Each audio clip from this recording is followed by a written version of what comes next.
ไปอ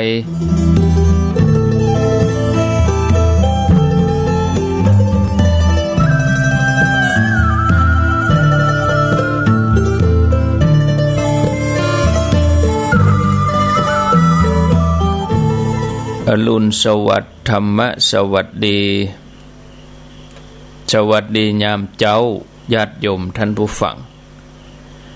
ยินดีต้อนรับเข้าสู่รุ่งอรุณวันใหม่วันนี้วันการอยู่ด้วยกันแถมประมาณสัก10 นาที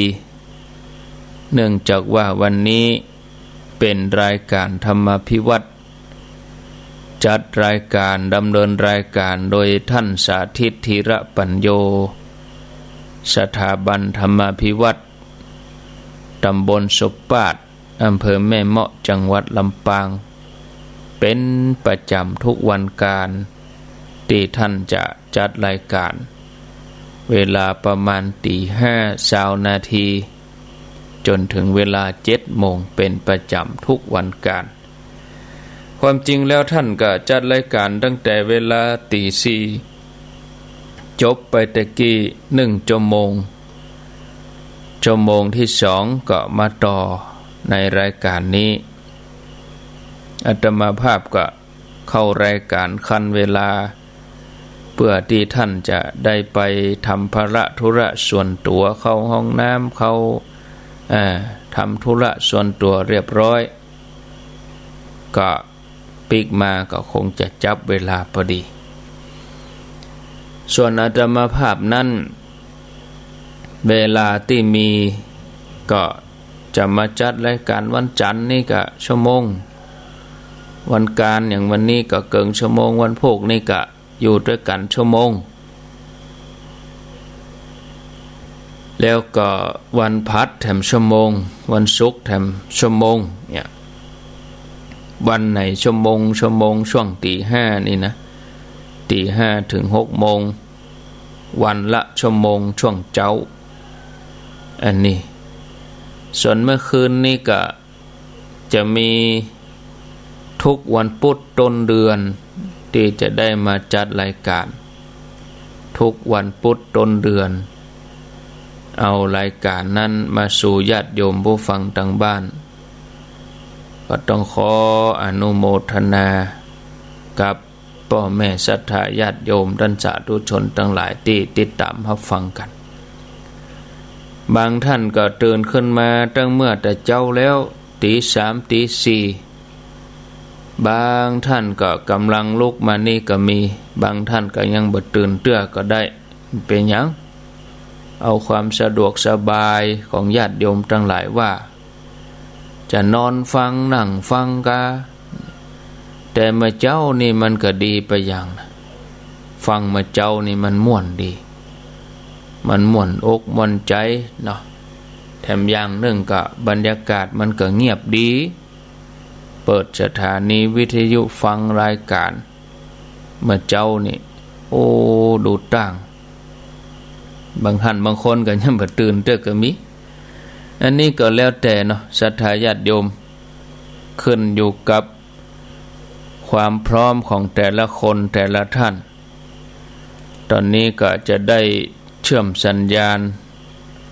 ต่อสัญญาณไปที่ท่านสาธิตธีระปัญโย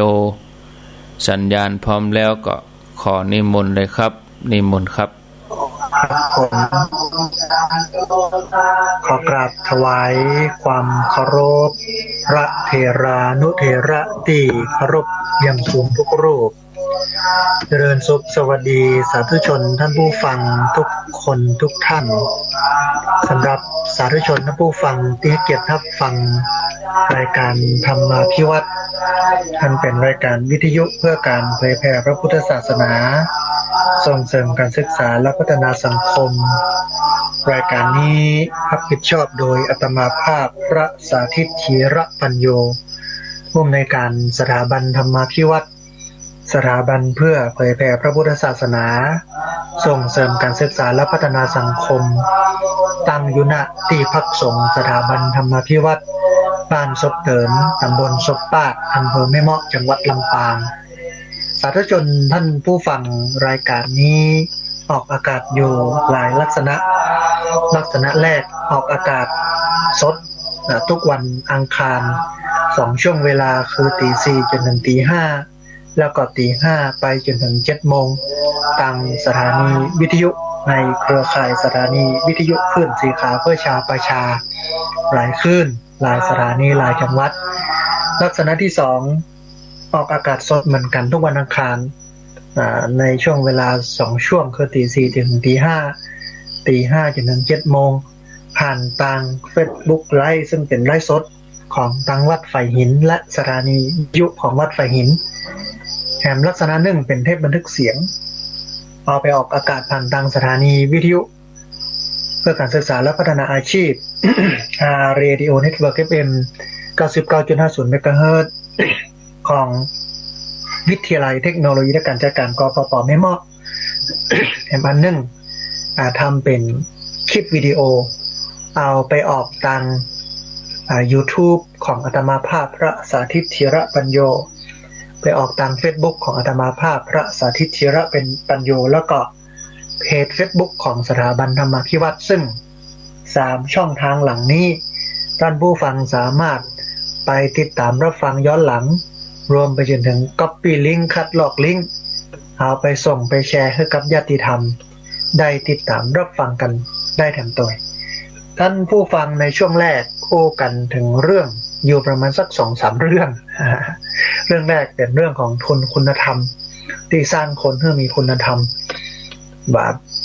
กับท่านผู้ฟังไปบอกว่าโรงเรียนบ้านแม่จาง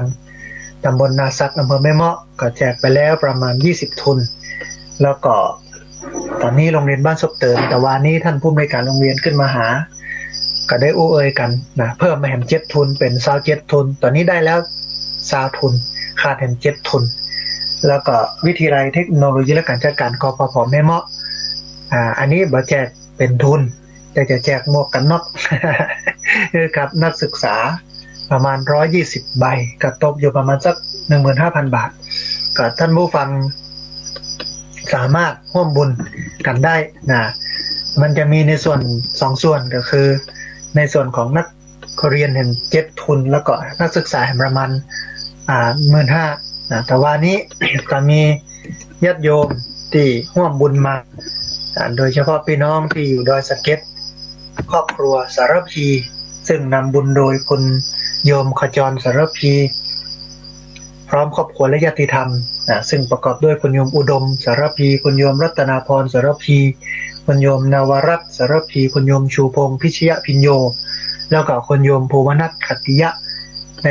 ร่วมบุญมา2ทุน 1,000 บาทนะแล้วก็ในรายการก็โอ้กันถึงเรื่องของการเป็นคนที่ก็น้องว่าตุกเพราะการช่วยเหลือคนอื่น ตุกเพราะเกรงใจคนอื่นตุกเพราะต้องทำในสิ่งที่อยากให้ทำแต่ว่าคนอื่นมาขอเอ็นดูเขาเอ็นเราขาดก็สรุปให้ท่านผู้ฟังทั้งหลายได้ฟังว่ามันก็ช่วยก็ดีช่วยได้นะเพราะว่ากรรมมุนาวัตติโลโกนะสัตว์โลกย่อมเป็นไปตามกรรมสัตว์ทุกตัวตนมีกรรมเป็นของตัวเก้าก็ช่วยตัวที่ช่วยได้ทำตัวที่จะทำได้แล้วก็ท้ายรายการได้กันถึงเรื่องของความมั่นคงของพุทธศาสนาเรื่องของการยั่งยืนนะแล้วก็มองอนาคตตั้งหน้าซึ่งมันวิกฤตในเชิงของคนที่นับถือพุทธศาสนามันน้อยลงและเวลาความทุ่มเทที่จะฮือต่อพระพุทธศาสนามันก็น้อยลงคือก็ต้องเข้าใจท่านผู้ฟังแล้วก็เข้าใจชัดเจนว่าก็ขนาดทุ่มเพื่อกับตัวเก่ามันยังบ่กุ้มบ่ปอเนาะกับเวลากับเงินทองกับอย่างหลายอย่างมันยังบ่กุ้มบ่ปอกับครอบครัวพุทธศาสนาก็อยู่ไกลนะไกลตัวเฮาไปก็จะไปฮือกับพุทธศาสนามันก็เป็นเรื่องที่ยากขึ้นยุคก่อนสมัยก่อนเนี่ยมันเป็นยุคเกษตรกรรมเป็นยุควันพระวันศีลสังคมมันบ่สลับซับซ้อนคนก็อยู่ง่ายๆกินง่ายๆใครกินพักก็เข้าป่าใครกินปลาก็ลงหนองแต่ถึงวันนี้มันยุ่งยากมันหลายอย่างเศรษฐกิจเงินทองสังคมกระเมาห่างวัดวาศาสนานักขึ้นคนรุ่นใหม่ซ้ำบ่เอาเรื่องมันนี่เลยก็กันถึงเรื่องของวิชาศีลธรรมหน้าที่พลเมืองที่สอนกันอยู่ในโรงเรียนว่าต้องพลิกต้องฟื้นก็ถึงระบบ ของศาสนาอื่นที่เป็นเผยแพร่เป็นอย่างเป็นกิจลักษณะมีทุนมีรอนมีวิธีการมีกระบวนการมีบุคคลแต่ของเราเนี่ยนะก็ลำบากเป็นไปตามยถากรรมก็อู้เคยกันว่าการที่เราจะไปรอรับรอการสนับสนุนอย่างเป็นทางการมันก็เป็นเรื่องยากแต่สิ่งที่ทำได้ก็คือช่วยเหลือตัวกลางทำให้มันเป็นมูลนิธิขึ้นมามันมีความมั่นคงมีความยั่งยืนก็ตั้งใจไว้เหมือนกันว่าจะชวนญาติโยมมาทำเรื่องนี้แต่คิดว่าคงบ่ใช่ช่วงนี้เพราะว่ามันวิกฤตมันลำบากหลายเรื่องการมีทุนมีรอนในการจัดตั้งมูลนิธิก็ใช้อยู่ประมาณสัก200,000 กว่าบาทคงจะพร้อมกันไปกันนิดกันน้อยไปแต่เวลาไปก็ไปจดจัดตั้งเมื่อมันเป็นกิจลักษณะเพื่อที่จะถ้าว่าเป็นภาษาวิชาการคือมาซัพพอร์ตเป็นแบ็คนะคือการทำงานด้านการพัฒนาสังคมบนฐานพุทธธรรมในการเผยแพร่พระศาสนาในการพัฒนาบุคลากรพุทธศาสนามันมีประสิทธิภาพนักขึ้น เป็นกิจลักษณะนักขึ้นดีกว่าเหมือนกับนา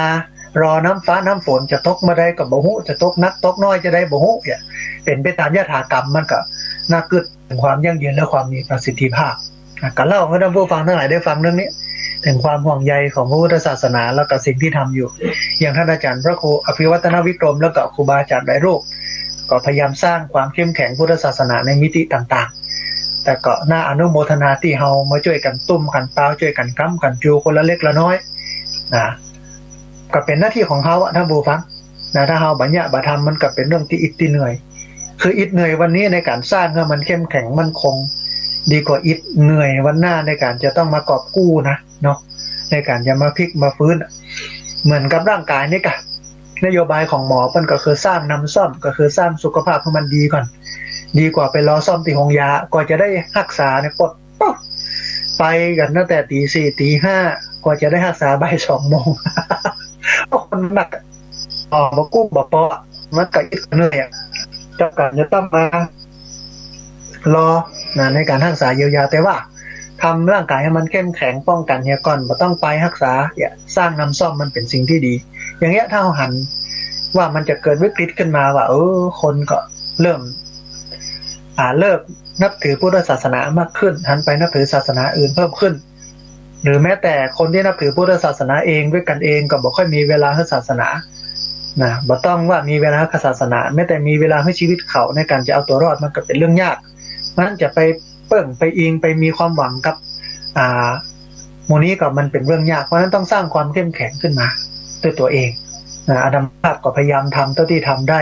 เพื่อเกิดความยั่งยืนความมั่นคงของพุทธศาสนาก็ต้องอาศัยความ